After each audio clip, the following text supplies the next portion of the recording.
মাছ ভাজলাম বিরিয়ানি বানানোর জন্য। আজকে মাছ বিরিয়ানি হবে, অনেকদিন পর মাছের বিরিয়ানি রান্না করবো। তো ভাজা হানে মাছ পুরো এখনো বাকি মাছ এখানে বাকি। আমি চাউলের পানি দিয়ে দিচ্ছি, বিরিয়ানির পানি, চাউলের পানি। তো আপনারা ভিডিওটা সাথে থাকেন। আমার মাছ ভাজা শেষ, মাছ ভাজা শেষ হয়ে গেছে।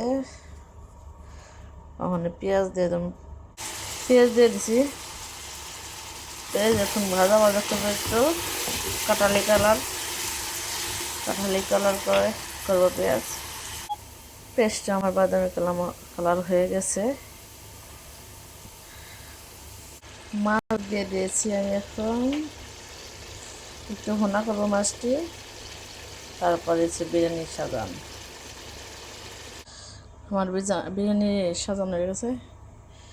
এই হয়েছে লাস্ট বিরিয়ানিরই খানা পর্যন্ত আপনারা ভিডিওর